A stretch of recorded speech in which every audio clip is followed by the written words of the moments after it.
Welcome to CSEB aspirants. ഇന്ന് നമ്മൾ discuss ചെയ്യുന്നത് 1072/2025 എന്ന കോഡോട് കൂടിയിട്ടുള്ള ക്വസ്റ്റ്യൻ പേപ്പറിലെ അക്കൗണ്ടിങ് ക്വസ്റ്റ്യൻസ് ആണ് കേട്ടോ. ഓക്കെ, നോക്കാം കേട്ടോ അക്കൗണ്ടൻസി ക്വസ്റ്റ്യൻസിൽ. അപ്പോൾ ഇതിൻ്റെ PDF നമ്മൾ കോപ്പറേറ്റീവ് ലോ ഡീറ്റെയിൽ ആയിട്ട് പഠിപ്പിക്കുന്നുണ്ട്. അതിൻ്റെ ഗ്രൂപ്പിൽ പെയ്ഡ് ഗ്രൂപ്പാണ്, ഒരു ചെറിയ ഫീസേ നമ്മൾ വാങ്ങിക്കുന്നുള്ളൂ കേട്ടോ. സോ അവിടെ നമ്മളെല്ലാ PDFസും കൊടുക്കുന്നുണ്ട്, നമ്മൾ പ്രസൻറ്റ് ചെയ്ത എല്ലാ ഒരു ഫോൾഡർ വൈസ് ആയിട്ട് കൊടുക്കുന്നുണ്ട് കേട്ടോ. അപ്പോൾ 1072/2025 നോക്കാം. ആനുവൽ ഡിമാൻഡ് ഫസ്റ്റ് പറഞ്ഞിട്ടുള്ളത് EOQ കാണാനുള്ളതാണ്. EOQ ഇപ്പോൾ എപ്പോഴും ചോദിക്കുന്നുണ്ട്, അപ്പോൾ അതുകൊണ്ട് ഇക്വേഷൻസൊക്കെ നോക്കി വയ്ക്കാം. ആനുവൽ ഡിമാൻഡ് തന്നിട്ടുള്ളത് 1000 യൂണിറ്റ് ആണ്. യൂണിറ്റ് പ്രൈസും തന്നിട്ടുണ്ട് 10 രൂപയാണ്. ക്യാരിയിങ് കോസ്റ്റ് ആണെങ്കിൽ ഇൻവെൻട്രിയുടെ ക്യാരിയിങ് കോസ്റ്റ് 10% തന്നിട്ടുള്ളത്. ഓർഡറിങ് കോസ്റ്റ് തന്നിട്ടുള്ളത് 5 പെർ ഓർഡറാണ്. അപ്പോൾ EOQ എന്താണെന്നാണ് ക്വസ്റ്റ്യൻ വന്നിട്ടുള്ളത് കേട്ടോ. അപ്പോൾ EOQ കാണാനുള്ള ഫോർമുല എന്ന് പറഞ്ഞാൽ ഏതാണ്? EOQ സമം √2CO ഡിവൈഡഡ് ബൈ I ആണ് കേട്ടോ. എന്താണ് EOQ കാണാനുള്ള formula? √2CO divided by I ആണ്. അപ്പോൾ ഈ C എന്ന് പറയണത് ആനുവൽ കൺസംഷൻ ഓഫ് മെറ്റീരിയൽ ആണ്. മെറ്റീരിയലിൻ്റെ ആനുവൽ കൺസംഷൻ ആണ് C എന്നതുകൊണ്ട് ഉദ്ദേശിക്കുന്നത്. O എന്ന് പറഞ്ഞു കഴിഞ്ഞാൽ ഒരു ഓർഡർ പ്ലേസ് ചെയ്യാനുള്ള കോസ്റ്റാണ്, പെർ 1 ഓർഡർ ആണ് കേട്ടോ. ഒരു ഓർഡർ പ്ലേസ് ചെയ്യാനുള്ള കോസ്റ്റാണ് O എന്ന് പറയുമ്പോൾ. പിന്നെ I എന്ന് പറഞ്ഞു കഴിഞ്ഞാൽ annual carrying cost per unit ആണ്. സോ അതൊക്കെ നമ്മൾ കാൽക്കുലേറ്റ് ചെയ്യണം. Annual carrying cost per unit കാണാൻ വേണ്ടിയിട്ട് യൂണിറ്റ് പ്രൈസിന് നമ്മുടെ ക്യാരിയിങ് കോസ്റ്റിൻ്റെ പെർസെൻറ്റേജ് റേറ്റ് തന്നിട്ടുണ്ടാവും, അതുകൊണ്ട് ഗുണിക്കുമ്പോൾ കിട്ടുന്നതാണ് annual carrying cost per unit എന്ന് പറഞ്ഞിട്ടുള്ളത്. അപ്പോൾ നമുക്ക് നോക്കാം. EOQ കാണുമ്പോൾ ബാക്കിയെല്ലാം തന്നിട്ടുണ്ട്, ഡയറക്റ്റായിട്ട് നമ്മൾ അപ്ലൈ ചെയ്യുക വേണ്ടു കേട്ടോ. അപ്പോൾ നോക്കാം. √2 എന്താണ് ഇവിടെ തന്നിട്ടുണ്ട്? 2 ഇക്വേഷൻസിൻ്റെ കൂടെ ഉള്ളതാണ്. C എന്ന് പറഞ്ഞു കഴിഞ്ഞാൽ എന്താണ്? 1000 ആണ്. ആനുവൽ കൺസംഷൻ മെറ്റീരിയൽ തന്നിട്ടില്ലേ? ആനുവൽ ഡിമാൻഡ് 1000 എന്ന് തന്നിട്ടുണ്ട്. 1000 ഇൻറ്റു യൂണിറ്റ് പ്രൈസ്, അതുപോലെ തന്നെ ക്യാരിയിങ് കോസ്റ്റ് ഓഫ് ഇൻവെൻറ്ററി തന്നിട്ടുണ്ട്, ഓർഡറിങ് കോസ്റ്റും തന്നിട്ടുണ്ട്. അപ്പോൾ ഓർഡറിങ് കോസ്റ്റിനായിട്ടാണ് ആദ്യം ഇൻറ്റു ചെയ്യേണ്ടത് കേട്ടോ. ഏതിന്? ആനുവൽ ഡിമാൻഡിനെ എന്തുമായിട്ട് ഗുണിക്കുക? ആദ്യം ആനുവൽ 5 ആണല്ലോ തന്നിട്ടുള്ളത്, ഓർഡറിങ് കോസ്റ്റ് 5 ആണല്ലോ തന്നിട്ടുള്ളത്. അപ്പോൾ ഓർഡറിങ് കോസ്റ്റിനെ ഗുണിച്ചിട്ട് പിന്നെ എന്ത് കാണണം നമ്മൾ? Annual carrying cost per unit കാണണം. അതാണ് I എന്ന് പറയുമ്പോൾ. അപ്പോൾ അത് കാണാനാണ് നമ്മുടെ യൂണിറ്റ് പ്രൈസ് ഇൻറ്റു ക്യാരിയിങ് കോസ്റ്റിൻ്റെ പെർസെൻറ്റേജ് റേറ്റും. യൂണിറ്റ് പ്രൈസ് 10 തന്നിട്ടുണ്ട്, ക്യാരിയിങ് കോസ്റ്റിൻ്റെ പെർസെൻറ്റേജോ 10% തന്നിട്ടുള്ളത്. അപ്പോൾ 10 ഇൻറ്റു 10% എന്ന് പറയുമ്പോൾ 10 ഇൻറ്റു 10/100 തന്നെയാണ് വരിക അല്ലേ. അപ്പോൾ 1 കിട്ടുക. അതാണ് ഡിവൈഡഡ് ബൈ 1 എന്ന് പറഞ്ഞിടുന്നത്. ഓക്കെ, അപ്പോൾ അത് വെട്ടി ചെറുതാക്കുമ്പോൾ നമുക്ക് 100 കിട്ടും. മനസ്സിലായി എന്ന് വിചാരിക്കുന്നു. അങ്ങനെ 100 ഇവിടെ ഉത്തരമായിട്ട് വരിക കേട്ടോ. ഓക്കെ, അപ്പം ഇങ്ങനെ പറയുമ്പോൾ എന്തില്ല, നിങ്ങൾക്ക് ചിലപ്പോൾ ക്ലിയർ ആയെന്ന് വരില്ല. നിങ്ങൾ എന്ത് ചെയ്യുക, ഒന്ന് ചെയ്തു നോക്കാം കേട്ടോ. ചെയ്ത് നോക്കുമ്പോൾ നിങ്ങൾക്ക് ഇത്രയും കൂടി കറക്റ്റായിട്ട് മനസ്സിലാവും. 2CO divided by √2CO divided by I എന്ന് എഴുതുക. 2 ഇൻറ്റു 1000 ഇൻറ്റു 5/1, അപ്പോൾ 100 കിട്ടും കേട്ടോ. ഓക്കെ, ഒന്ന് പഠിച്ചിട്ട് പോവാം കേട്ടോ, എപ്പോഴും ചോദിക്കുന്നുണ്ട്. പിന്നെ നെക്സ്റ്റ് വന്നിട്ടുള്ളത് മെത്തേഡ് ഓഫ് കോസ്റ്റിങ്ങിൻ്റെ which of the following fall under the category. Method of കോസ്റ്റിങ്ങിൻ്റെ കാറ്റഗറിയിലുള്ളതാണ്. അപ്പോൾ നമ്മൾ ഇത്തിരി ഡീറ്റെയിൽഡ് ആയിട്ട് കൊടുത്തിട്ടുണ്ട് കേട്ടോ, താഴെ എല്ലാം കൊടുത്തിട്ടുണ്ട്. അപ്പോൾ നമുക്കൊന്ന് ഡിസ്കസ് ചെയ്തിട്ട് പോവാം എന്തൊക്കെയാണ് കോസ്റ്റിങ്ങിൽ വന്നിട്ടുള്ളത്. മെത്തേഡ് ഓഫ് കോസ്റ്റിംഗ് എന്താണെന്ന് നോക്കാം. Method of costing, job costing. എന്താ ജോബ് കോസ്റ്റിംഗ് എന്ന് പറഞ്ഞു കഴിഞ്ഞാൽ? ജോബ് കോസ്റ്റിംഗ് എന്ന് പറഞ്ഞു കഴിഞ്ഞാൽ ഒരു സ്പെസിഫിക് ആയിട്ടുള്ള ഒരു ജോബിന് വേണ്ടിയിട്ട് സ്പെസിഫിക് ആയിട്ടുള്ള ഐഡൻറ്റിഫൈ ചെയ്യാൻ പറ്റുന്ന ഒരു ഓർഡറിന് വേണ്ടിയിട്ട് ഉള്ള ഒരു costing. Cost accumulated for each specific കാറ്റഗറിക്കും അല്ലെങ്കിൽ ഈച്ച് ഐഡൻറ്റിഫയബിൾ ജോബിനും ഈച്ച് ഐഡൻറ്റിഫയബിൾ ഓർഡറിനും എടുക്കുന്ന കോസ്റ്റിംഗ് ആണ് ജോബ് കോസ്റ്റിംഗ് എന്ന് പറഞ്ഞാൽ. ഇത് ഓരോന്നിനും ഓരോ സ്പെസിഫിക് ആയിട്ട് എടുക്കുന്നതാണ് ജോബ് എന്ന് പറഞ്ഞാൽ. അപ്പോൾ പ്രിൻറ്റിങ് പ്രസ്, റിപ്പയർ ഷോപ്പൊക്കെ അങ്ങനെയാണ് വർക്ക് ചെയ്യുന്നത്. കോൺട്രാക്റ്റ് കോസ്റ്റിംഗ് എന്ന് പറഞ്ഞു കഴിഞ്ഞാൽ അതൊരു ലോങ് ടേം ആയിരിക്കും. സ്പെസിഫിക് കസ്റ്റമർ പ്രോജക്റ്റിന് വേണ്ടിയിട്ടാണ്, used for large and long term specific customer പ്രോജക്റ്റിന് വേണ്ടിയിട്ടാണ് കോൺട്രാക്റ്റ് കോസ്റ്റിംഗ് യൂസ് ചെയ്യുന്നത്. ബാച്ച് എന്ന് പറഞ്ഞാൽ ഒരേപോലത്തെ സിമിലർ ഐറ്റംസ് ഒരേപോലെ ബാച്ചായിട്ട് ഇങ്ങനെ പ്രൊഡക്റ്റ് ചെയ്ത് വരിക നമ്മൾ കാണാറില്ലേ ജോബ് കോസ്റ്റിംഗ്. ബിസ്ക്കറ്റുകളായാലും ഗാർമെൻറ്റ്സ് ആയാലും ഒക്കെ അതിന് ഉദാഹരണങ്ങളാണ് ബാച്ച് കോസ്റ്റിംഗ് എന്ന് പറഞ്ഞാൽ. പ്രോസസ് കോസ്റ്റിംഗ് എന്ന് പറഞ്ഞാൽ അതൊരു കണ്ടിന്യൂസ് പ്രോസസ്സാണ്. Cost are accumulated for a continuous പ്രോസസ്സാണ്. വേർ പ്രൊഡക്ഷൻ യൂണിഫോം ലെവലിലായിരിക്കും. അതാണ് പ്രോസസ് കോസ്റ്റിംഗ് എന്ന് പറഞ്ഞു കഴിഞ്ഞാൽ. പിന്നെ സർവീസ് അല്ലെങ്കിൽ ഓപ്പറേറ്റിംഗ് എന്ന് പറയാം. അത് കൂടുതലും പെർ യൂണിറ്റ് ഓഫ് സർവീസൊക്കെയാണ്, ട്രാൻസ്പോർട്ട്, ഹോസ്പിറ്റൽസ് അങ്ങനത്തെ. പിന്നെ ഔട്ട്പുട്ട് സിംഗിൾ കോസ്റ്റിംഗ് ഉണ്ട്. യൂണിറ്റ് അല്ലെങ്കിൽ ഔട്ട്പുട്ട് അല്ലെങ്കിൽ സിംഗിൾ കോസ്റ്റിംഗ് എന്ന് പറഞ്ഞാൽ ഇൻഡസ്ട്രീസിൽ അപ്ലൈ ചെയ്യുന്നതാണ്. കോളും സ്റ്റീലൊക്കെ പോലെയുള്ള ഇൻഡസ്ട്രീസിൽ. മൾട്ടിപ്പിൾ അല്ലെങ്കിൽ കോമ്പോസിറ്റ് കോസ്റ്റിംഗ് എന്ന് പറഞ്ഞു കഴിഞ്ഞാൽ വാരിയസ് കോമ്പണൻസ് എന്നിട്ട് പിന്നെ ഒരുമിച്ച് കമ്പൈൻ ചെയ്യുക. വാരിയസ് മെത്തേഡിൽ പ്രോഡക്ട്സ് മറ്റു പല കോമ്പണൻസും വെച്ചിട്ടും പിന്നെ ഒരുമിച്ച് കമ്പൈൻ ചെയ്യുന്നതിനാണ് കോമ്പോസിറ്റ് കോസ്റ്റിംഗ് എന്ന് പറയുക കേട്ടോ. പിന്നെ ഓപ്പറേഷൻ കോസ്റ്റിംഗ് എന്ന് പറഞ്ഞാൽ അതൊരു റീഫൈൻമെൻറ്റ് ഓഫ് പ്രോസസ് കോസ്റ്റിംഗ് ആണ്. അനലൈസിങ് കോസ്റ്റ് ഓഫ് അറ്റ് ഓരോ സ്പെസിഫിക് സ്റ്റേജ് ഓഫ് പ്രൊഡക്ഷനിലും എന്ത് ചെയ്യുക, പ്രോസസ് കോസ്റ്റിംഗ് നോക്കിക്കൊണ്ട് ഇങ്ങനെ പോവുക. അപ്പോൾ ഇതൊക്കെ ഒന്ന് വായിച്ച് മനസ്സിലാക്കി കണ്ടൻറ്റ് മനസ്സിലാക്കി വെക്കുക, പിന്നെ നമുക്ക് കിട്ടും കേട്ടോ. അപ്പോൾ ഇതിൽ നമ്മുടെ ടൈപ്പാണ് ചോദിച്ചിട്ടുള്ളത്. കോൺട്രാക്റ്റ് കോസ്റ്റിംഗ് ഉണ്ട്, സ്റ്റാൻഡേർഡ് കോസ്റ്റിംഗ്, അപ്പോൾ അതുപോലെ പ്രോസസ് കോസ്റ്റിംഗ്, ഹിസ്റ്റോറിക്കൽ, ബാച്ച്. ഇതിലേതാണ് മെത്തേഡ് ഓഫ് കോസ്റ്റിംഗ് എന്നാണ് ചോദിച്ചിട്ടുള്ളത്. അപ്പോൾ കോൺട്രാക്റ്റ് കോസ്റ്റിംഗ് എന്താണ്? ഒരു മെത്തേഡ് ഓഫ് കോസ്റ്റിംഗ് ആണ്.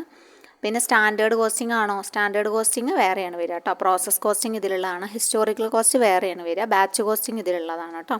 അപ്പോൾ നമുക്ക് ഉത്തരം 1, 3, 5 ഓൺലി, അത് മാത്രമാണ് ഇവിടെ ഉള്ളത് കേട്ടോ.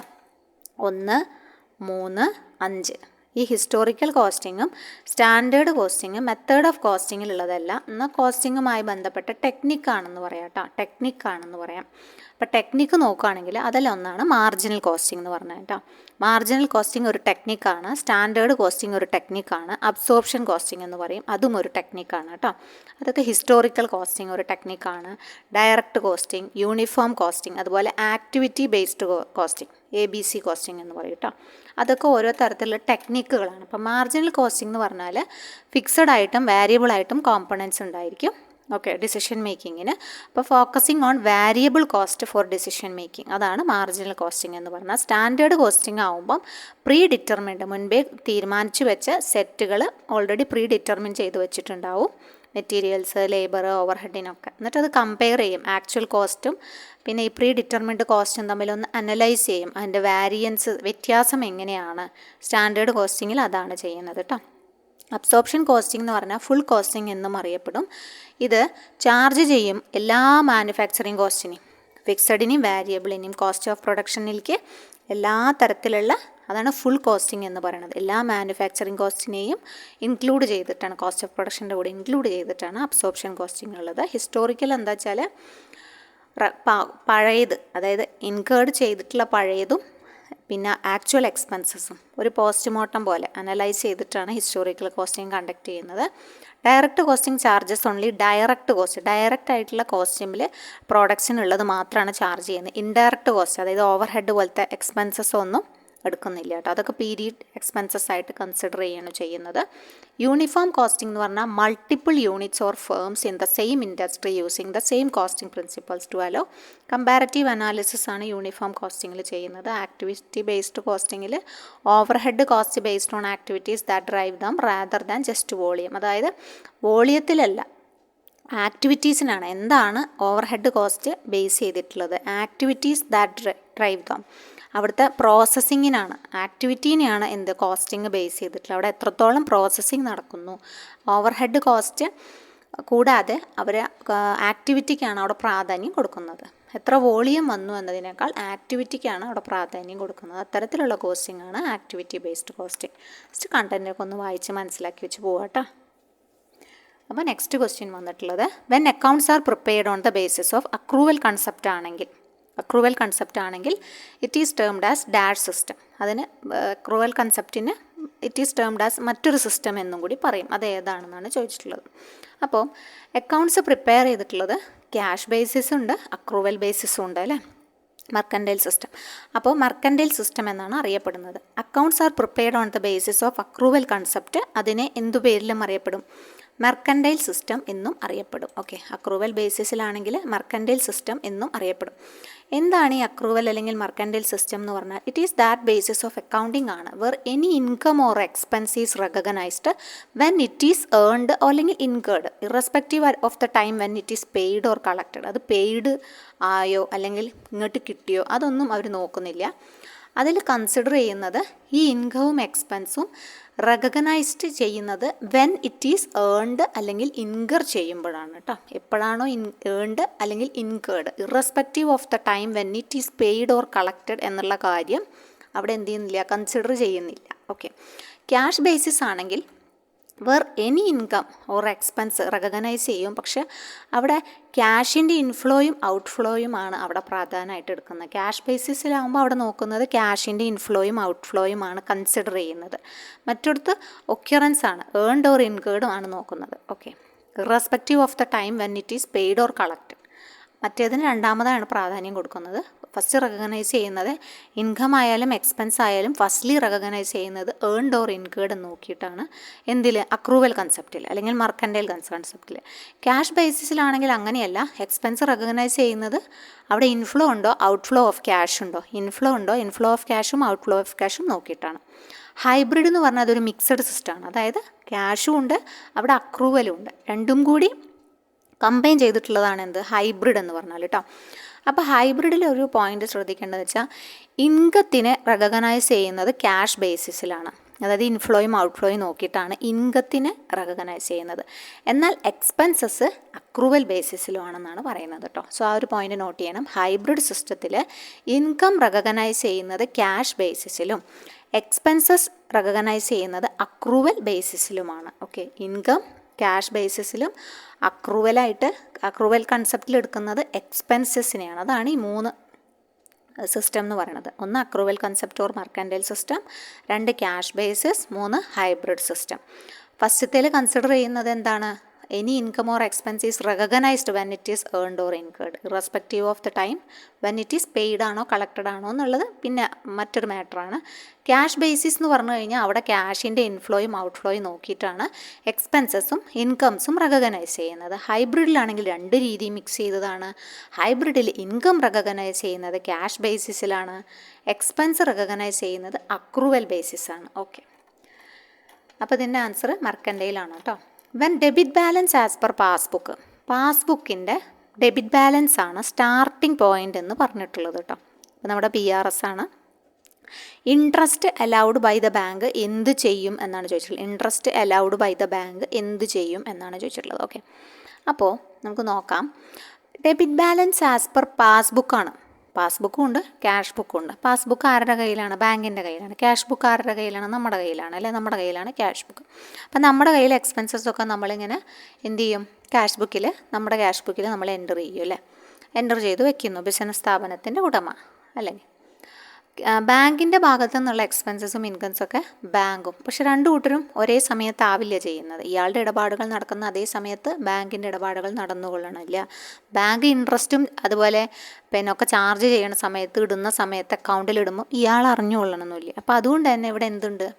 കറക്റ്റായിട്ട് മാച്ചായി പോവില്ല. അതുകൊണ്ടാണ് നമ്മൾ ബാങ്ക് റീകൺസിലേഷൻ സ്റ്റേറ്റ്മെൻറ്റിൻ്റെ ഒരു ഏറ്റക്കുറച്ചിലുണ്ടാവും, അല്ലേ? അപ്പോൾ അതൊന്ന് നേരെയാക്കണം. അതിനാണ് ചില സാധനങ്ങൾ ആഡ് ചെയ്യും, ചിലത് ലെസ് ചെയ്യുകയൊക്കെ ചെയ്യേണ്ടി വരുന്നത് കേട്ടോ. അപ്പോൾ ഇതിവിടെ നോക്കുമ്പം ഇതിവിടെ ഏതാണ് സ്റ്റാർട്ടിംഗ് പോയിൻ്റ് എന്നുള്ളത് നോക്കണം. ആരുടെ വ്യൂവിലാണ് നമ്മൾ എടുക്കേണ്ടത് എന്ന് നോക്കണം. ആരാണോ സ്റ്റാർട്ടിംഗ് പോയിൻ്റ് വെച്ചിട്ടുള്ളത് അവരുടെ വ്യൂവിലാണ് നമ്മൾ ചിന്തിക്കേണ്ടത്. അപ്പോൾ നമ്മുടെ കയ്യിലിരിക്കുന്ന ക്യാഷ് ബുക്കിൻ്റെ വ്യൂ ആവില്ല ബാങ്കിൻ്റെ വ്യൂ. ഓക്കെ, അപ്പോൾ when the debit balance as per cash book debit balance പാസ്ബുക്കാണ് ഇവിടെ പറഞ്ഞിട്ടുള്ളത് കേട്ടോ. പാസ്ബുക്ക് ഡെബിറ്റ് ബാലൻസ് ആണെങ്കിൽ ഇത് കാണിക്കുന്നത് ഓവർ ഡ്രാഫ്റ്റ് ആണെന്നാണ്, അല്ലേ?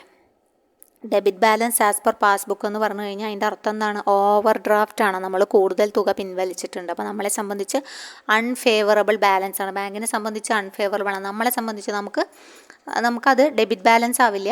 നമ്മുടെ ക്യാഷ് ബുക്കിലാണെങ്കിൽ അത് ക്രെഡിറ്റിലാവും കിടക്കുന്നുണ്ടാവുക. Okay, which represents an overdraft unfavourable balance ആണ് എന്ത്? പാസ്ബുക്ക് കാണിക്കുന്നത്.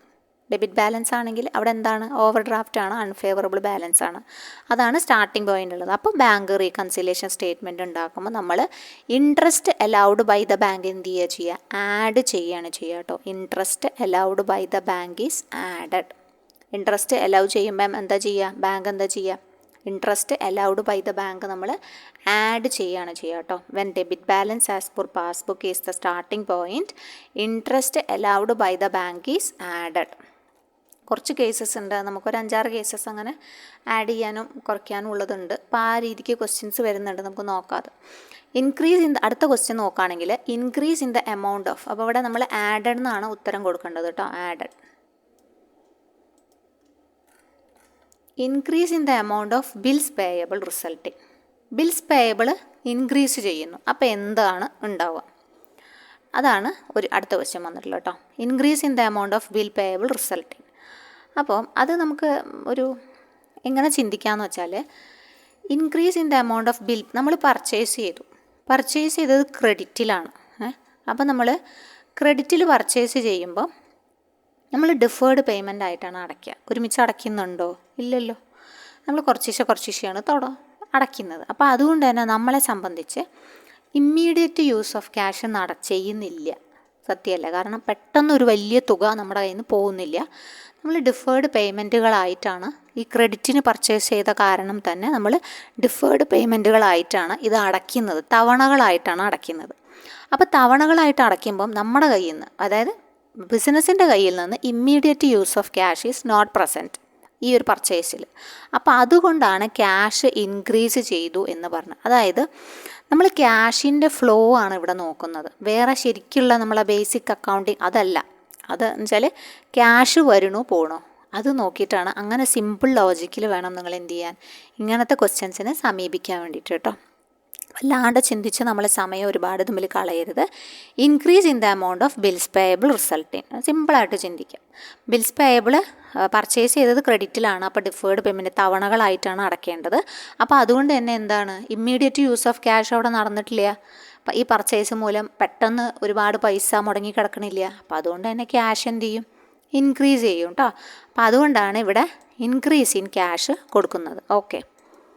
അതേപോലെ തന്നെ നെക്സ്റ്റ് ക്വസ്റ്റ്യനിൽ increase in an asset due to purchase. Okay, asset increase ചെയ്തു എന്തുമൂലം, പർച്ചേസ് മൂലം. അപ്പോൾ അവിടെ നമ്മൾ പർച്ചേസ് ചെയ്തുല്ലോ, അസറ്റ് ഇൻക്രീസ് ചെയ്തു, പക്ഷെ ഫണ്ട് അപ്ലൈ ചെയ്തു. ഒരു അസറ്റ് വാങ്ങിക്കാൻ വേണ്ടി നമ്മൾ ഫണ്ടിനെ അപ്ലൈ ചെയ്തു. അപ്പോൾ നമുക്കതിനെ എന്താക്കാം, യൂസ് ഓഫ് ഫണ്ടാണത്. നമ്മൾ ഫണ്ട് ഉപയോഗിച്ചു, അപ്പോൾ അതുകൊണ്ട് അത് യൂസ് ഓഫ് ഫണ്ടാണ് കേട്ടോ. ഓക്കെ. അടുത്ത ക്വസ്റ്റ്യൻ നോക്കുകയാണെങ്കിൽ decrease in current liability. Current liability കുറയുകയാണ്. കറണ്ട് ലയബിലിറ്റി കുറയുമ്പം എന്താണ് റിസൾട്ട് ഉണ്ടാവുക എന്നാണ് ക്വസ്റ്റ്യൻ വന്നിട്ടുള്ളത്. അപ്പോൾ ലയബിലിറ്റി കുറയാന്ന് വെച്ച് കഴിഞ്ഞാൽ company is paying of its debts അല്ലേ, അവരുടെ സപ്ലയേഴ്സിന് പേ ചെയ്യുകയാണ്. ഓക്കെ.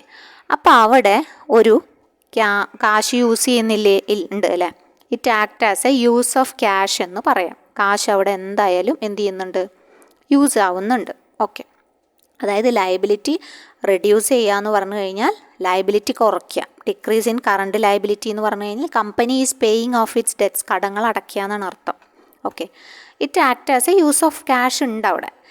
ഇനി ഡിക്രീസ് ഇൻ കറണ്ട് ലയബിലിറ്റി, ഈ കറണ്ട് ലയബിലിറ്റി ഡിക്രീസ് ചെയ്യുന്നത് മൂലം നമ്മുടെ വർക്കിംഗ് ക്യാപിറ്റൽ എന്ത് ചെയ്യും, ഇൻക്രീസ് ചെയ്യും കേട്ടോ. Okay. Working capital, net working capital increase ചെയ്യുക. അതെങ്ങനെയാണെന്ന് വെച്ച് കഴിഞ്ഞാൽ അതായത് കറണ്ട് ലയബിലിറ്റി കൊടുത്തു തീർക്കുമ്പം, കറണ്ട് ലയബിലിറ്റി കൊടുത്തു തീർത്ത് കഴിയുമ്പോൾ കുറയ്ക്കുകയാണ്, ഡിക്രീസ് ചെയ്യുകയാണ് അല്ലെ കറണ്ട് ലയബിലിറ്റി. അപ്പോൾ അതുമൂലം നമ്മുടെ വർക്കിംഗ് ക്യാപിറ്റലിൽ ഫണ്ട് വരും. ഓക്കെ. കറണ്ട് ലയബിലിറ്റി കുറയ്ക്കുമ്പം നമ്മുടെ നെറ്റ് വർക്കിംഗ് ക്യാപിറ്റൽ ഇൻക്രീസ് ചെയ്യുകയാണ് ചെയ്യുക കേട്ടോ. ഇൻക്രീസ് ചെയ്യുകയാണ് ചെയ്യുക, അതൊന്ന് നോട്ട് ചെയ്ത് വെക്കുക. അതുമൂലം നമുക്ക് എന്താ ചെയ്യുക, liquidity, short term liquidity improve ആവുകയാണ് ചെയ്യുക. Paying of short term debts improve ചെയ്യും. കമ്പനിയുടെ ഇമ്മീഡിയറ്റ് ആയിട്ടുള്ള ലിക്വിഡിറ്റി പൊസിഷൻ കമ്പനിയുടെ ഉയർത്തുകയാണ് ചെയ്യുക. അത് ഒരു നല്ല പോസിറ്റീവ് സൈനാണ് ഫിനാൻഷ്യൽ ഹെൽത്ത് ഉള്ള ഒരു കമ്പനിയെ സംബന്ധിച്ച്. അപ്പോൾ അതുകൊണ്ട് തന്നെ ഇവിടെ ഇൻക്രീസ് ഇൻ വർക്കിംഗ് ക്യാപിറ്റലിൽ ഇൻക്രീസ് ഉണ്ടാവുകയാണ് ചെയ്യുക. കറണ്ട് ലയബിലിറ്റി ഡിക്രീസ് ചെയ്യുമ്പം എന്താ ഉണ്ടാവുക, വർക്കിംഗ് ക്യാപിറ്റൽ കൂടുകയാണ് ചെയ്യുക. കറണ്ട് ലയബിലിറ്റി ഡിക്രീസ് ചെയ്യുമ്പം അത് ആരെ ബാധിക്കും, വർക്കിംഗ് ക്യാപിറ്റലിന് നന്നായിട്ടാണ് ബാധിക്കുക. ഇൻക്രീസ് ചെയ്യുകയാണ് ചെയ്യുക. അതൊരു നല്ല പോസിറ്റീവ് സൈനാണ്. നല്ലൊരു ലിക്വിഡിറ്റി ഉള്ള കമ്പനിയായിട്ട് അത് ഉയരും. അതാണ് decrease in current liability result in increase in working capital. Okay. അടുത്തത് ഒരു ക്വസ്റ്റ്യൻ ആണ്. സെയിൽസ് 1,00,000 രൂപ, ഫിക്സഡ് കോസ്റ്റ് 20,000, PV റേഷ്യോ 40% തന്നിട്ടുള്ളത്. 2 ഇക്വേഷനാണ് ഇവിടെ നമ്മൾ പഠിക്കേണ്ടത്. ഒന്ന് കോൺട്രിബ്യൂഷൻ കാണണം. കോൺട്രിബ്യൂഷൻ കണ്ടാലാണ് PV റേഷ്യോ തന്നിട്ടുണ്ടല്ലോ, അപ്പോൾ അതുകൊണ്ട് തന്നെ സെയിൽസ് ഇൻറ്റു PV റേഷ്യോ എന്ന് പറഞ്ഞ ഇക്വേഷൻ വഴി കോൺട്രിബ്യൂഷൻ കാണാം. കോൺട്രിബ്യൂഷൻ കണ്ടാൽ നമുക്ക് ഫിക്സഡ് കോസ്റ്റ് വെച്ചിട്ടുള്ള എമൗണ്ടും തന്നിട്ടുണ്ട്, അപ്പോൾ അതുകൊണ്ട് പ്രോഫിറ്റ് കാണാൻ എളുപ്പമാണ് കേട്ടോ. ഓക്കെ. അപ്പോൾ പ്രോഫിറ്റും കാണാം. കോൺട്രിബ്യൂഷൻ മൈനസ് ഫിക്സഡ് കോസ്റ്റ് ആണ് profit.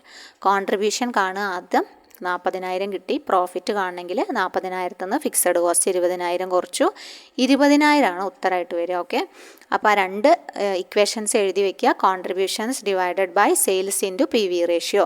Profit equals contribution minus fixed cost. നിങ്ങളൊരു കുഞ്ഞു പുസ്തകം കോസ്റ്റിങ്ങിന് വേണ്ടിയിട്ട് വെക്കുക. കോസ്റ്റിങ്ങിലെ ഈ പ്രോബ്ലംസ് ഉണ്ടല്ലോ, ഓരോ ക്വസ്റ്റ്യൻ പേപ്പറിൽ കിട്ടുന്ന പ്രോബ്ലംസും നിങ്ങൾ പഠിക്കുമ്പോൾ തന്നെ അപ്പോൾ കളക്ട് ചെയ്ത് എഴുതി വയ്ക്കുക. കോസ്റ്റിങ്ങിൻ്റെ കുഞ്ഞു നോട്ട് ബുക്കിൽ ഇങ്ങനെ എഴുതി വയ്ക്കുക. അതുമായി ബന്ധപ്പെട്ടുള്ള ഇക്വേഷൻസ് കിട്ടുമ്പോൾ കോളം വരച്ച് എഴുതി ഇങ്ങനെ വയ്ക്കുക. അപ്പോൾ ഒരു 4-5 ക്വസ്റ്റ്യൻ പേപ്പർ നോക്കുമ്പോൾ തന്നെ 2, 3, 4 ക്വസ്റ്റ്യൻസ് നിങ്ങൾക്ക് കിട്ടുകയാണല്ലോ. അപ്പോൾ അതുകൊണ്ട് ഓരോ ക്വസ്റ്റ്യൻ പേപ്പറും ചെയ്യുമ്പോൾ പഠിക്കുന്നതിന് കൂടെ നിങ്ങളിതിങ്ങനെ എഴുതി തയ്യാറാക്കി പോവുക കേട്ടോ. അപ്പോൾ കുറച്ച് കഴിയുമ്പോൾ നിങ്ങൾക്ക് അതൊരു അസറ്റായി മാറും. ഓക്കെ, അപ്പോൾ contribution equal sales into PV ratio ആണ്. Profit equals contribution minus fixed cost ആണ്. ഇത് കാണുമ്പോൾ ഉത്തരം കിട്ടുന്നത് 20,000 ആണ് കേട്ടോ.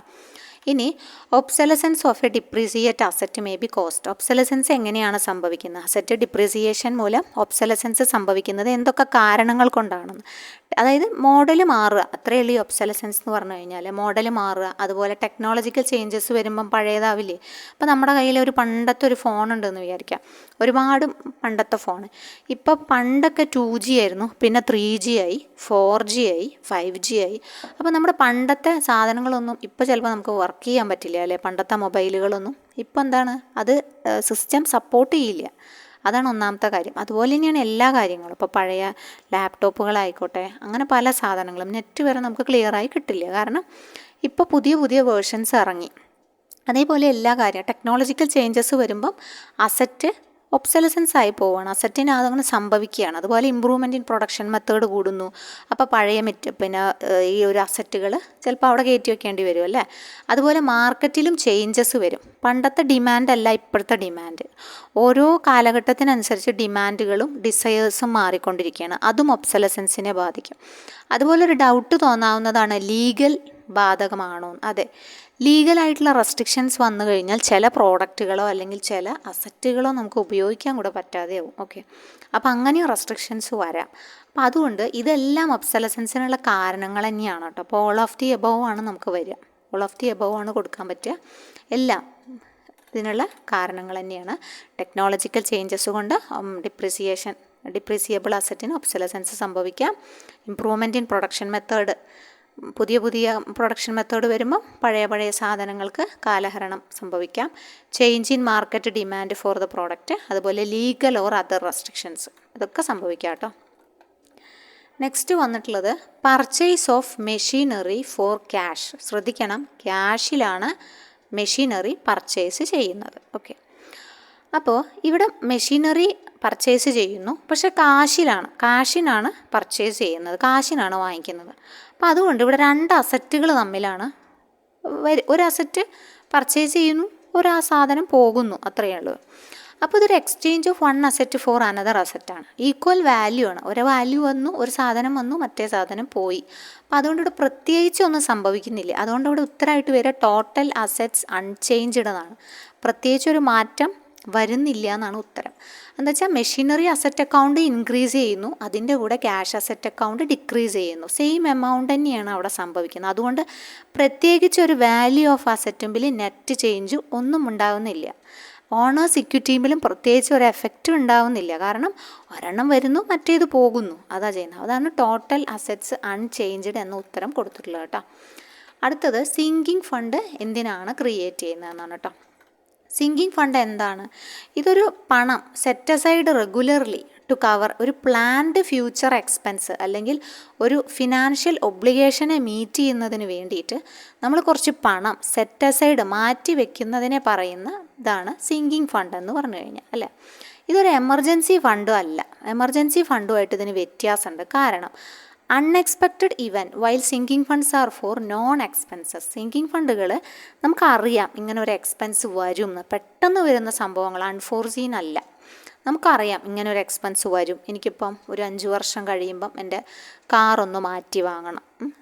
അപ്പോൾ എനിക്കറിയാം ഇത്ര നാൾ ഈ വണ്ടി ഓടുള്ളൂ, അപ്പോൾ എനിക്കിനി എന്തായാലും ഒന്ന് റീപ്ലേസ് ചെയ്തേ പറ്റൂ, അങ്ങനെ അറിയാം. അല്ലെങ്കിൽ 5 വർഷം കഴിയുമ്പം എൻ്റെ ലോൺ ക്ലോസ് ചെയ്യണം, അപ്പോൾ എനിക്ക് ആ ക്ലോസ് ചെയ്യണതിൻ്റെ ഇത്ര എമൗണ്ട് വേണം, അല്ലെങ്കിൽ ഗോൾഡ് എന്തെങ്കിലും പുതുക്കി വെക്കണം. അപ്പോൾ എനിക്കറിയാം ആ സമയമാകുമ്പോഴേക്കും, ഇത് നമ്മളെ പേഴ്സണൽ കാര്യങ്ങളാണ് പറയുന്നത്. ബിസിനസ്സിനെ സംബന്ധിച്ച് ബിസിനസ്സിൻ്റെ വ്യൂവിലും സംഭവം ചിന്ത തന്നെയാണ്, പക്ഷേ ആവശ്യങ്ങൾ വിഭിന്നമായിരിക്കും അല്ലേ. അപ്പോൾ അതുകൊണ്ട് ഇതൊരു എമർജൻസി ഫണ്ടാണെന്ന് പറയാൻ പറ്റില്ല. പക്ഷേ ഇതൊരു അൺഎക്സ്പെക്റ്റഡ് ഇവൻസിനാണ് ഈ എമർജൻസി ഫണ്ട് ഒക്കെ വയ്ക്കുക. സിങ്കിങ് ഫണ്ട് നോൺ എക്സ്പെൻസിന് വേണ്ടിയിട്ട് തന്നെയാണ് വയ്ക്കുക. അപ്പോൾ individuals sinking fund, vacations, school fees, car maintenance, ഇതിനൊക്കെയാണ് സാധാരണയായിട്ട് സിങ്കിങ് ഫണ്ട് മാറ്റിവെക്കുന്നത് അല്ലേ.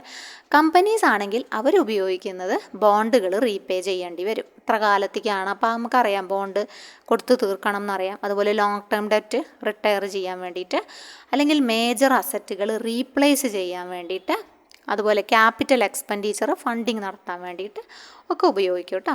അപ്പോൾ ഇതിനൊക്കെയാണ് ഈ ഒരു സിങ്കിങ് ഫണ്ട് ഉപയോഗിക്കുന്നത് കേട്ടോ. അപ്പോൾ ഇവിടെ ഓപ്ഷൻസ് കൊടുത്തിട്ടുണ്ട്. റീപേയ്മെൻറ്റ് ഓഫ് ഡിബഞ്ചേഴ്സ് കൊടുത്തു തീർക്കണം. ഓക്കെ, അതിന് എന്തുപയോഗിക്കാം? സിങ്കിങ് ഫണ്ട് ഉപയോഗിക്കാം. ഓക്കെ, അതുപോലെ repayment of long term liabilities, അതിനും സിങ്കിങ് ഫണ്ട് ഉപയോഗിക്കാം. ഓക്കെ, ഷോർട്ട് ടേം ഇല്ല കേട്ടോ, ഷോർട്ട് ടേമിനെ കണക്ട് ചെയ്യാൻ പറ്റില്ല. റീപ്ലേസ്മെൻറ്റ് ഓഫ് ഫിക്സഡ് അസറ്റ്, അതിനും ഉപയോഗിക്കാം. റീപ്ലേസ്മെൻറ്റ് ഓഫ് ഫിക്സഡ് അസറ്റിനും ഉപയോഗിക്കാം. അപ്പോൾ 1, 2, 4 ആണ് ഉപയോഗിക്കാൻ പറ്റുന്നത്. 1, 2, 4 ഉപയോഗിക്കാം. ഷോർട്ട് ടേം ലയബിലിറ്റീനെ സിങ്കിങ് ഫണ്ടുമായി കണക്ട് ചെയ്യാൻ പാടില്ല. ഓക്കെ, അടുത്തത് when discounted bills are dishonoured. Discounted bill ഡിസോണറായി, the account to be debited in drawee's book. എന്താണ് വരിക എന്നാണ് ചോദിച്ചിട്ടുള്ളത്. അതായത് ഡിസോണർ ഓഫ് എ ബില്ല് എപ്പോഴാണ് ഒക്യൂർ ചെയ്യുന്നത്?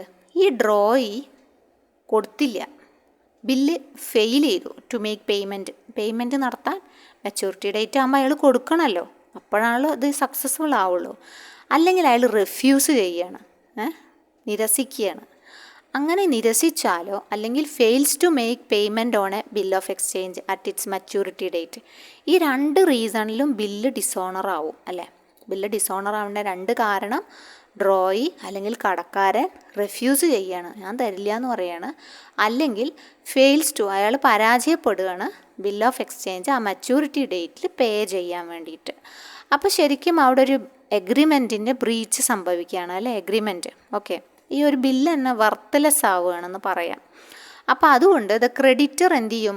പ്രീവിയസ് അക്കൗണ്ടിങ് എൻട്രീസിൽ ഒന്നും കൂടി ഡെറ്റേഴ്സ് അക്കൗണ്ടിനെ നോട്ടിങ് ചാർജസോട് കൂടിയിട്ട് എന്ത് ചെയ്യും? അതിൻ്റെ രൂപം മാറ്റും അല്ലേ.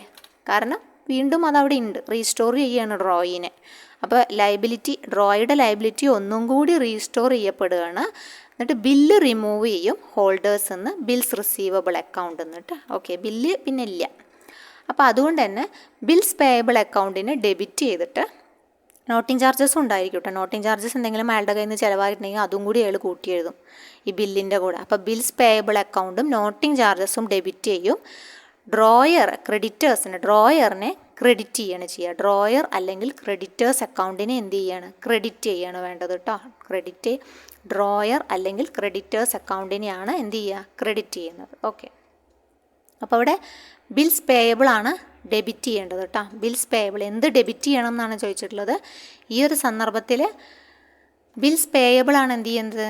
ഡെബിറ്റ് ചെയ്യേണ്ടത്. ബിൽസ് പേയബിൾ ഡെബിറ്റ് ചെയ്യുന്നു, നോട്ടിങ് ചാർജസ് എന്തെങ്കിലും ഉണ്ടെങ്കിൽ അതും ഡെബിറ്റ് ചെയ്യുന്നു, ഡ്രോയറിനെ ക്രെഡിറ്റ് ചെയ്യുന്നു. ഓക്കെ, ഇൻസഫീഷ്യൻറ്റ് ഫണ്ട് കാരണം ഡിസോണർ ആവാം, ഇൻസോൾവൻസി കൊണ്ട് ഡിസോണർ ആവാം, അല്ലെങ്കിൽ ഡ്രോയിക്ക് റിഫ്യൂസൽ, ബില്ല് ആക്സെപ്റ്റ് ചെയ്യാതെ റിഫ്യൂസൽ ആവാം. അങ്ങനെയൊക്കെയാണ് ഡിസോണർ സാധാരണയായിട്ട് സംഭവിക്കാറുള്ളത് കേട്ടോ. പിന്നെ നമ്മൾ നേരത്തെ പറഞ്ഞ കേസ്. അടുത്ത ക്വസ്റ്റ്യൻ നോക്കുകയാണെങ്കിൽ, ഒരു credit sale mister Kiran entered in purchase ബുക്കിൽ എൻറ്റർ ചെയ്തു. Error will effect. എവിടേക്കാണ് എഫക്റ്റ് ഉണ്ടാവുക? ക്രെഡിറ്റ് സെയിലാണ് അല്ലേ. ക്രെഡിറ്റ് സെയിലാണ് മിസ്റ്റർ കിരൺ നടത്തിയിട്ടുള്ളത്. അപ്പോൾ അത് പർച്ചേസ് ബുക്കിലാണ് രേഖപ്പെടുത്തിയിട്ടുള്ളത്. അപ്പോൾ പർച്ചേസ് അക്കൗണ്ടിലും സെയിൽസ് അക്കൗണ്ടിലും മാറ്റം ഉണ്ടായിരിക്കും അല്ലേ. പർച്ചേസ് അക്കൗണ്ടിലും സെയിൽസ് അക്കൗണ്ടിലും പിന്നെ എവിടെ ഉണ്ടാവുക? കിരണിൻ്റെ പേഴ്സണൽ അക്കൗണ്ടിലും മാറ്റം ഉണ്ടായിരിക്കും. ഓക്കെ, അപ്പോൾ കിരൺസ് പേഴ്സണൽ അക്കൗണ്ട്, അതുപോലെ purchase account, sales account. Okay, ഈ 3 എണ്ണത്തിലും ഈ ഒരു എറർ കാണിക്കും.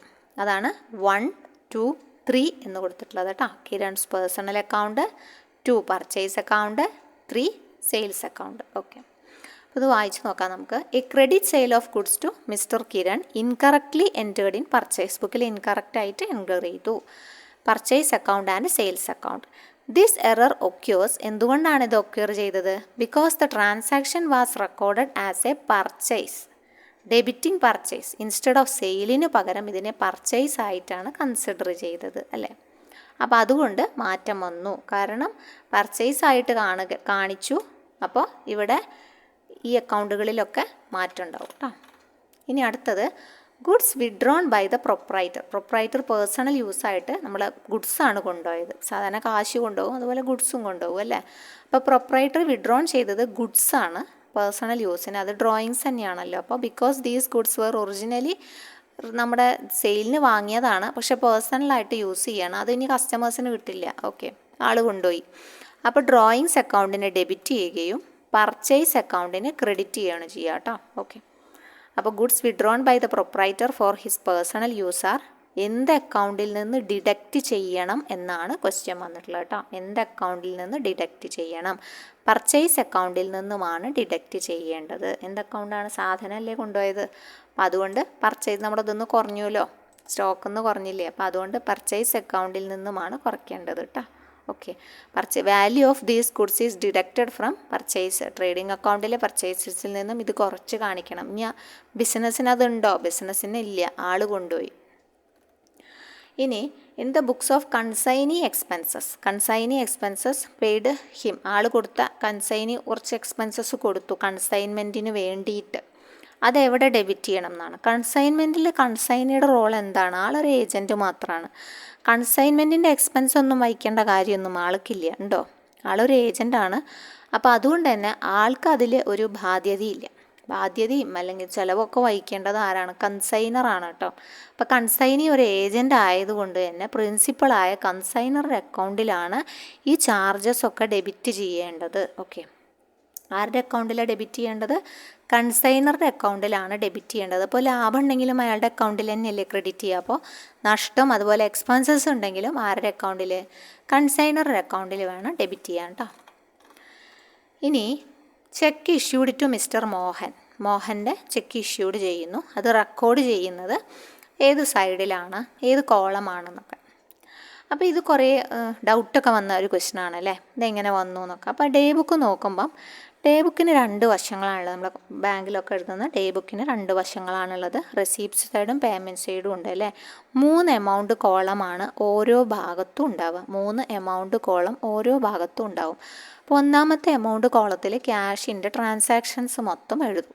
അതായത് ഒരു റിസീപ്റ്റ് സൈഡ് 3 കോളം, ഒരു പേയ്മെൻറ്റ് സൈഡ് 3 കോളം, അങ്ങനെയാണ് ഉണ്ടാവുക കേട്ടോ. അപ്പോൾ ഒരു എമൗണ്ട് കോളത്തിൽ കാഷ് ട്രാൻസാക്ഷൻസ് എഴുതി, രണ്ടാമത്തേൽ അഡ്ജസ്റ്റ്മെൻറ്റ് എഴുതി, മൂന്നാമത്തേൽ ടോട്ടൽ ഇട്ടു. അങ്ങനെയാണ് കാണുക. അപ്പുറത്ത് പേയ്മെൻറ്റിലും അങ്ങനെ തന്നെയാണ് കാണുക. അപ്പോൾ അതുകൊണ്ടാണ് ചെക്ക് ഇഷ്യൂഡ് വരുമ്പം ക്രെഡിറ്റ് ട്രാൻസാക്ഷൻ ആണെങ്കിൽ എന്ത് ചെയ്യാം? പേയ്മെൻറ്റ് ബൈ ചെക്ക് വരുമ്പം ക്രെഡിറ്റിലുമാണ്. അപ്പോൾ അതുകൊണ്ട് ഇത് 2 വശത്തും അഡ്ജസ്റ്റ്മെൻറ്റ് കോളത്തിൽ ഡേ ബുക്കിൽ ബോത്ത് സൈഡിലും എഴുതും. ഓക്കെ, 2 സൈഡിലും എഴുതും. ചെക്കാണ്, ക്രെഡിറ്റ് ട്രാൻസാക്ഷൻ ചെക്കാണ്. അപ്പോൾ അത് രണ്ടും പേയ്മെൻറ്റ് ബൈ ചെക്കാണ്. Recorded in both sides adjustment column of day book. Okay, അപ്പോൾ അതുകൊണ്ടാണ് ഇവിടെ എന്തുത്തരം വന്നത്? Debit and credit adjustment. Debit adjustment കോളത്തിലും എഴുതും, ക്രെഡിറ്റ് അഡ്ജസ്റ്റ്മെൻറ്റ് കോളത്തിലും ഈ ഒരു ട്രാൻസാക്ഷൻ എഴുതും. Cheque issued to mister Mohan. Okay, മനസ്സിലായി. അപ്പോൾ 2ലും ചെയ്യും. അപ്പോൾ അതുകൊണ്ട് ഡേ ബുക്കിന് 2 സൈഡ് ഉണ്ട്. റെസിപ്റ്റ് സൈഡിൽ 3 കോളം വരും, പേയ്മെൻറ്റ് സൈഡിൽ 3 കോളം വരും. ഒന്നാമത്തെ കോളം കാശിനുള്ളത്, രണ്ടാമത്തത് അഡ്ജസ്റ്റ്മെൻറ്റിനുള്ളത്, മൂന്നാമത്തെ ടോട്ടൽ. ബാങ്കുമായി റിലേറ്റ് ചെയ്ത്, ചെക്കുമായി റിലേറ്റ് ചെയ്ത്, ക്രെഡിറ്റുമായി റിലേറ്റ് ചെയ്ത് രണ്ടും കൂടി വരുമ്പം എന്ത് ചെയ്യും? ചെക്കും ക്രെഡിറ്റും ഒരുമിച്ച് വരുമ്പം 2 സൈഡിലും എഴുതും. അഡ്ജസ്റ്റ്മെൻറ്റ് കോളത്തിലാണ് എഴുതുക കേട്ടോ. ഇനി അടുത്തത് വന്നിട്ടുള്ളത് പ്രീപെയ്ഡ് എക്സ്പെൻസസ് ആണ്. പ്രീപെയ്ഡ് എക്സ്പെൻസസ് ട്രയൽ ബാലൻസിൽ കാണിച്ചിട്ടുണ്ട് എന്നാണ് പറഞ്ഞത്. അപ്പോൾ ട്രയൽ ബാലൻസിൽ കാണിക്കുമ്പോൾ തന്നെ നമുക്കറിയാം പിന്നെ അത് ഒരു സ്ഥലത്ത് മാത്രമേ എടുക്കണ്ടൂ കേട്ടോ. കാരണം ഓൾറെഡി അഡ്ജസ്റ്റ്മെൻറ്റ് എൻട്രി പാസ് ചെയ്തതിന് ശേഷമാണ് ഈ ട്രയൽ ബാലൻസിന് വന്നിട്ടുള്ളത്. അതുകൊണ്ടാണ് അത് ട്രയൽ ബാലൻസിൻ്റെ ഉള്ളിൽ കാണിച്ചിട്ടുള്ളത്. അപ്പോൾ അത് ഇൻഡിക്കേറ്റ് ചെയ്യുന്നത് adjusting entry has already been passed എന്നാണ്. ഓൾറെഡി ഇത് പാസ്സായിട്ടുണ്ട് അഡ്ജസ്റ്റ്മെൻറ്റ് എൻട്രി എന്നാണ് അതിനെ കാണിക്കുന്നത്. അപ്പോൾ ഐറ്റംസ് ഓൾറെഡി റെക്കോർഡഡ് ആണെങ്കിൽ അത് ഒരൊറ്റ സ്ഥലത്ത് മാത്രമേ ഫൈനൽ അക്കൗണ്ടിൽ പിന്നെ കാണിക്കേണ്ടതുള്ളൂ. ഓക്കെ, പിന്നെ കാണിക്കേണ്ടത് ഒരൊറ്റ സ്ഥലത്ത് മാത്രമാണ്.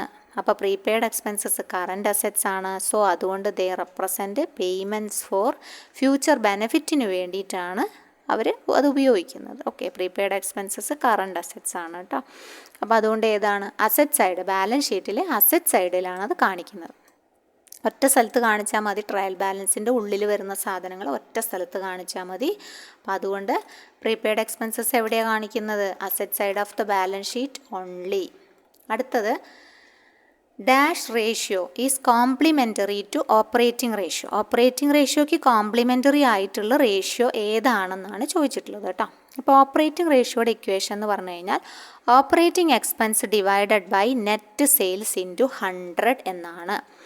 നെറ്റ് പ്രോഫിറ്റ് റേഷ്യോയുടെ ഇക്വേഷൻ ആണെങ്കിൽ net profit divided by net sales into 100 എന്നാണ്.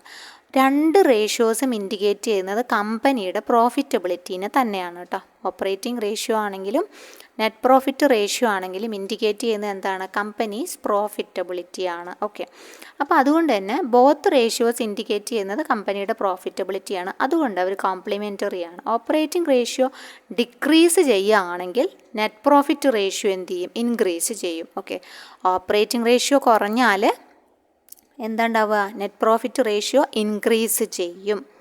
അത് തിരിച്ചു. പക്ഷേ സെയിൽസ് അവിടെ കോൺസ്റ്റൻ്റ് ആയിരിക്കണം എന്നൊരു കാറ്റഗറി ഒന്ന് വെച്ചിട്ടാണ് അവർ കമ്പയർ ചെയ്യുന്നത്. ഓക്കെ, അപ്പോൾ ലോവർ ഓപ്പറേറ്റിംഗ് റേഷ്യോ കുറവാണ് കാണിക്കുന്നതെങ്കിൽ അത് ഹയർ എഫിഷ്യൻസി അല്ലെങ്കിൽ ഹയർ പ്രോഫിറ്റബിലിറ്റിയാണ് കാണിക്കുന്നത് കേട്ടോ. ഓപ്പറേറ്റിംഗ് റേഷ്യോ കുറഞ്ഞു കഴിഞ്ഞാൽ അതെന്തിനെ കാണിക്കുന്നു? ഹയർ എഫിഷ്യൻസിനെയും ഹയർ പ്രോഫിറ്റബിലിറ്റിനെയുമാണ് കാണിക്കുന്നത്. അപ്പോൾ അതുകൊണ്ട് ഇവ രണ്ടും കോംപ്ലിമെൻ്ററി ആയിട്ട് പോകുന്നതാണ്. ഓപ്പറേറ്റിംഗ് റേഷ്യോയും നെറ്റ് പ്രോഫിറ്റ് റേഷ്യോയും എങ്ങനെയാണ് പോകുന്നത്? കോംപ്ലിമെൻ്ററി ടു ഈച്ച് അതർ കേട്ടോ. ഒന്ന് കൂടുമ്പം മറ്റേത് കുറയും. അപ്പോൾ ഓപ്പറേറ്റിംഗ് റേഷ്യോ എപ്പോഴും കുറഞ്ഞിരിക്കുകയാണ് നല്ലത്. അപ്പോൾ നെറ്റ് പ്രോഫിറ്റ് റേഷ്യോ കൂടിയിട്ടാവും ഇരിക്കുന്നുണ്ടാവുക കേട്ടോ. അപ്പോൾ അത് കമ്പനിയുടെ പ്രോഫിറ്റബിലിറ്റീനെയും അല്ലെങ്കിൽ എഫിഷ്യൻസിനെയുമാണ് കാണിക്കുന്നത്. നെക്സ്റ്റ് ക്വസ്റ്റ്യൻ വന്നിട്ടുള്ളത് ഒരു മന്ത്ലി ഡിപ്രീസിയേഷൻ കാണാനുള്ള കണക്കായിരുന്നു കേട്ടോ. സോ അതൊന്ന് നോട്ട് ചെയ്തോളൂ. ഇവിടെ കോസ്റ്റ് വന്നിട്ടുള്ളത് 1,00,000 രൂപയാണ്. റെസിഡ്വൽ വാല്യൂ തന്നിട്ടുണ്ട് 5ാമത്തെ വർഷം 25,000. മന്ത്ലി ഡിപ്രീസിയേഷനാണ് ചോദിച്ചിട്ടുള്ളത്. അപ്പോൾ ഈ ഡിപ്രീസിയേഷൻ്റെ നമ്മൾ പറഞ്ഞു ഇക്വേഷൻസ് എഴുതാനുള്ള നോട്ട് ബുക്കിൽ ഇതും കൂടി എഴുതി വയ്ക്കുക. Depreciation equals cost of asset minus salvage value divided by useful life. ഇതാണ് ഇക്വേഷൻ കേട്ടോ. ഡിപ്രീസിയേഷൻ കാണാനുള്ളത് കോസ്റ്റ് ഓഫ് അസറ്റ് തന്നിട്ടുണ്ട്, മൈനസ് സാൽവേജ് വാല്യൂ തന്നിട്ടുണ്ട്, റെസിഡ്വൽ വാല്യൂ അതന്നെ കേട്ടോ, ബൈ യൂസ്ഫുൾ ലൈഫ്, എത്ര കാലം അത് യൂസ്ഫുൾ ആയിട്ടുണ്ട്. അപ്പം ഒരു എക്സാം തന്നത് തന്നെ നമുക്ക് അത് തന്നെ കൊടുത്താൽ മതി. 1,00,000 മൈനസ് 25,000 ഡിവൈഡഡ് ബൈ 5. 5th ഇയറിലല്ലേ കാണാൻ പറഞ്ഞിട്ടുള്ളത് 5. അപ്പോൾ നമുക്ക് ടോട്ടൽ ഡിപ്രീസിയേഷൻ കിട്ടും. മന്ത്ലി ഡിപ്രീസിയേഷൻ ആണ് പറഞ്ഞിട്ടുള്ളത്. അപ്പോൾ മന്ത്ലി ഡിപ്രീസിയേഷൻ കാണാൻ എത്ര മതി? മന്ത്ലി ഡിപ്രീസിയേഷൻ ആണ് കാണാൻ പറഞ്ഞിട്ടുള്ളത്. So 5th ഇയറാണ്. മന്ത്ലി എത്ര കൊടുക്കണം എന്നാണ്. അപ്പോൾ 1,250 നമുക്ക് ഉത്തരം വരിക കേട്ടോ. ഓക്കെ, 1,250 വരിക. ഓക്കെ, മന്ത്ലി ഡിപ്രീസിയേഷൻ വരിക 1,250. അപ്പോൾ നിങ്ങൾ എന്ത് ചെയ്യണം? ആ ഒരു ഇക്വേഷൻ നന്നായിട്ട് പഠിച്ചു വയ്ക്കുക. ഏതാ ഇക്വേഷൻ? ഡിപ്രീസിയേഷൻ ഈക്വൽസ് നന്നായിട്ട് പഠിച്ച് പറഞ്ഞു വയ്ക്കുക കേട്ടോ. Cost of asset minus salvage value divided by useful life. Depreciation equals cost of asset minus salvage value അല്ലെങ്കിൽ residual value divided by useful life എന്നത് എന്ത് ചെയ്യുക? നന്നായിട്ട് കറക്റ്റായിട്ട് എഴുതി പഠിച്ചു വയ്ക്കുക കേട്ടോ. അപ്പോൾ നിങ്ങൾക്ക് എന്ത് ചെയ്യും? ഉപകാരമാണ്, അത് മനസ്സിലാവും പെട്ടെന്ന് കേട്ടോ. ഓക്കെ,